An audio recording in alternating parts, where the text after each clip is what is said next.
Hello, this is Yanis Varoufakis on behalf of DiEM25, our Democracy in Europe movement, with some thoughts about the impact of, the epidemic, not just on our daily lives and our health, but primarily on our economy, on our politics, on our morality, on the way we deal with asymmetric or symmetric threats. This epidemic, like all epidemics, has these two separate but of course related realms. One is the impact on our health, on the way it changes our lives with isolation, with the cessation of normal activities, the fear of illness, but at the same time there is the epidemic that spreads throughout the political economy of global capitalism.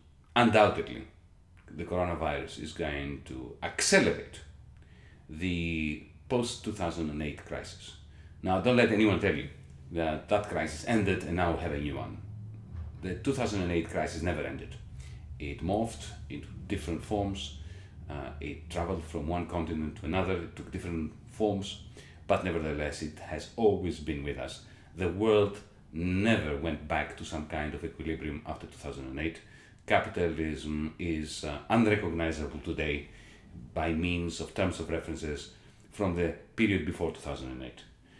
What the coronavirus has done is it has deepened and accelerated the never-ending, non-stop crisis that began in 2008. If you think about it, the reason why there's been a semblance of normality, of recovery after 2010, 2011, was because central banks and governments took it upon themselves to refloat the financial markets and to rebuild the circuits of financialized capital by printing trillions and trillions, mountain ranges of money, and throwing them at the 0.1% at corporations that were already full of money. Take Apple, Google, and so on, borrowing free money from the Federal Reserve in the United States, for instance, in order to buy back their own shares. All that was doing was boosting inequality massively, stabilizing financial markets, but at the same time depleting all serious investment in good quality jobs, in labor, in health, in education, in the green transition that this planet needs. This is why there's been so much discontent even before COVID-19 arrived on the scene. So when COVID-19 arrived on the scene, it found a global capitalism that was sitting on a gigantic bubble of private debt that had been minted by central banks on behalf of financial capital. So the problem is not stock exchanges going up and down. Every catastrophic collapse of the stock exchange can easily be followed by a remarkable boost, the indices going through the roof. But even if the central banks of the world, the Federal Reserve, the Bank of Japan, the Bank of England, the European Central Bank, even if they manage to refloat capitalism again, in the same way that they did in 2008, 2009, that is not going to bring us to where we were before COVID-19, and that is so for a very, very simple reason. COVID-19 has pricked the bubble on which financial capitalism was sitting up until now. So even if the financial markets are refloated once more, the level of investment is going to be even lower than it was a few months ago. And let us not forget that a few months ago, the level of investment, especially in important stuff, in things that humanity needs, tangible goods, green energy and so on, the level of investment in relation to the available liquidity and savings has never been lower than it was even before the coronavirus hit. Imagine what it will be like afterwards. Now, what defenses does financialized capitalism have today compared to 2008? This comparison is quite instructive between 2008 and 2020. In 2008, two things saved global capitalism: the Federal Reserve, the Central Bank of the United States, and China. Of course, later governments in Europe, the International Monetary Fund, and so on, did much in order to complete the job that the Fed and China began by shifting cynically gigantic amounts of losses from the private banks onto the shoulders of the weakest taxpayers, what we in DiEM25 refer to as socialism for the very, very few, for the bankers, and harsh austerity for the many. But it was China and the Fed that were the pillars that kept financial capitalism going. Both these pillars are today highly depleted. Coronavirus started in China. It damaged significantly the capacity of the Chinese political economy to produce surpluses. It shut down factories. It reduced the growth rate below zero. And therefore, it did exactly the opposite to China compared to what happened with the financial crisis in 2008. China is not today in a position to do what needs to be done in order to boost aggregate demand in Germany, in Holland, in Japan, in the United States. China is a patient now. It is not the medical provider. The Federal Reserve could potentially repeat that magnificent feat of 2009 because, unbeknownst to many people, in 2009 the Federal Reserve extended what is called in the business dollar swap lines to the European Central Bank and to the Bank of Japan and to the Bank of England and to many other central banks. Effectively, the Federal Reserve said to them, we will give you as many dollars as you need in order to cover your positions, your bets in dollars that had gone up in the air. Trillions of dollars were provided by the Federal Reserve to the inane, ridiculous bankers of Germany, of France, of Greece, of Japan, and so on and so forth, and therefore refloated them. They could do this again now. But there are two problems. First, as I said before, this is not going to restore the capacity of capitalism to invest in important things and in good quality jobs. That capacity is going to be lessened, even from the ridiculously low levels that we had before the coronavirus hit. But there is another problem. It's called Donald Trump in the White House. Will Mr. Trump sit idly by watching the Federal Reserve provide swap lines to Germany, to the European Central Bank, to Japan, to China, if needs be?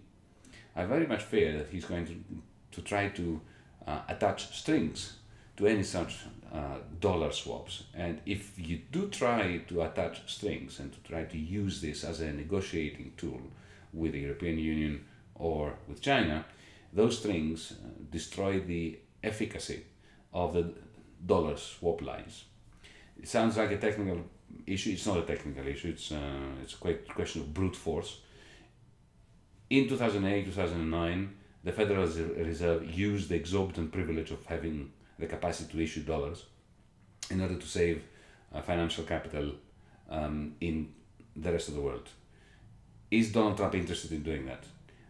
If he's not interested in doing that, the repercussion would be very simple. We're going to have an even deeper crisis, a deeper recession with tangible effects on the lives of people from Hong Kong and Shanghai all the way to Finland, Portugal, Iceland, everywhere.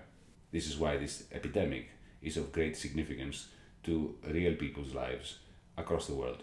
If there are any lessons to be learned from this latest development in the global political economy, it is twofold.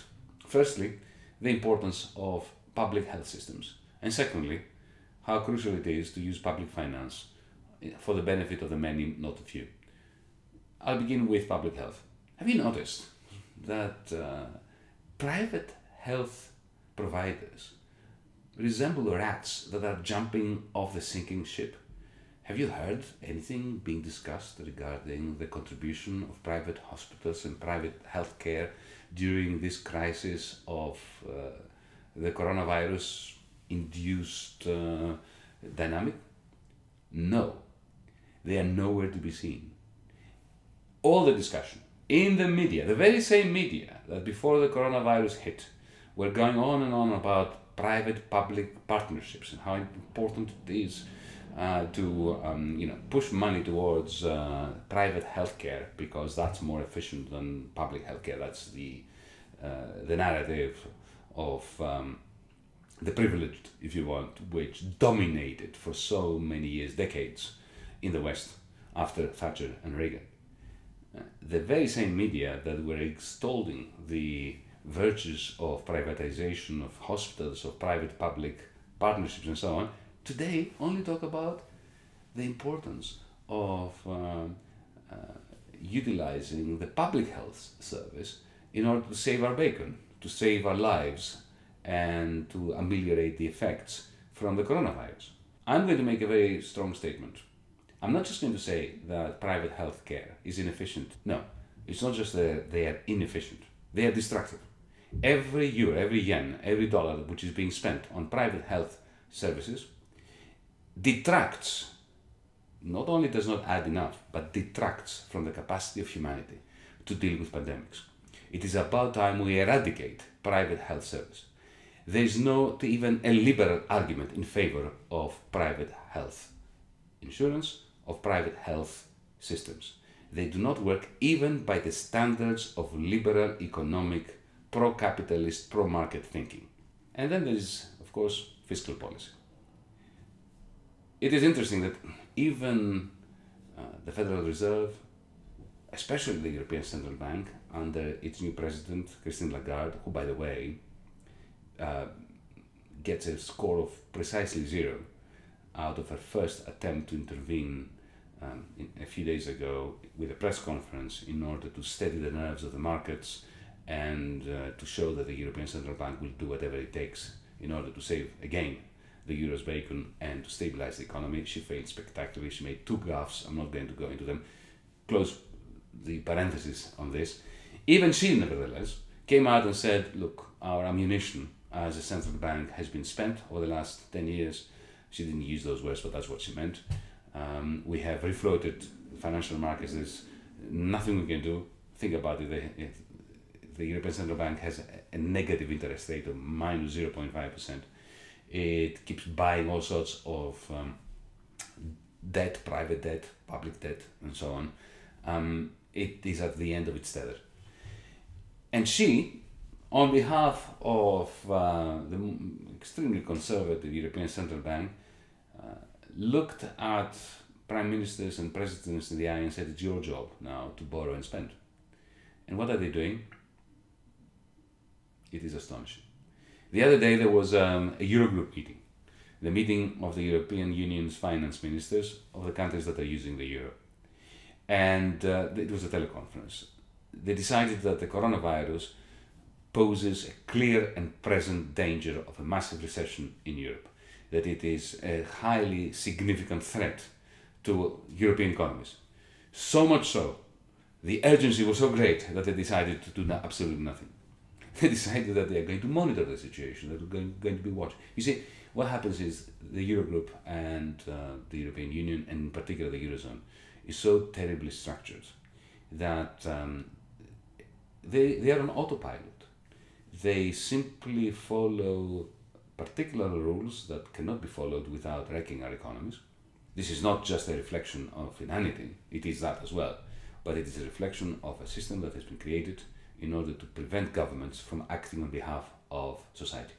That is, if you want, the neoliberal kernel inside the Eurogroup. They're talking about doing whatever it takes within the fiscal compact, which means nothing, because the fiscal compact is like an iron cage of austerity from which you cannot escape. And you need to escape from an iron cage of austerity if you're going to do anything about the green transition, which is so essential, or about dealing with the wholesale recession that the coronavirus is going to bring again to a Europe that has fallen behind the rest of the world as a result of such a stringent austerity package that began in Greece in 2010 and then spread out like a cancer out of control throughout the European Union.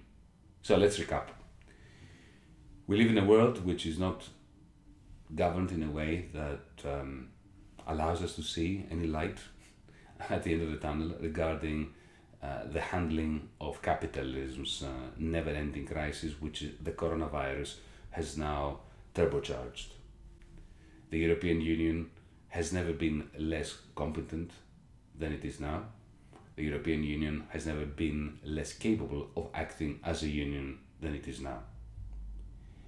DiEM25's proposals over the last 4 years since our inception about a common investment policy based on an alliance between our investment bank, the European Investment Bank, the European Central Bank, about a universal basic dividend, about a carbon tax, and about a social equity fund, the purpose of which will be to energize both private capital and public finance or public financial instruments in order to take the mountain ranges of liquidity that exist in our financial circuits and put it into good use, press them into public service in terms of public health, in terms of the green transition, in terms of creating good quality jobs. That agenda of DiEM25 has never been more pertinent and has never been more urgent than today. So we can see that all the arguments of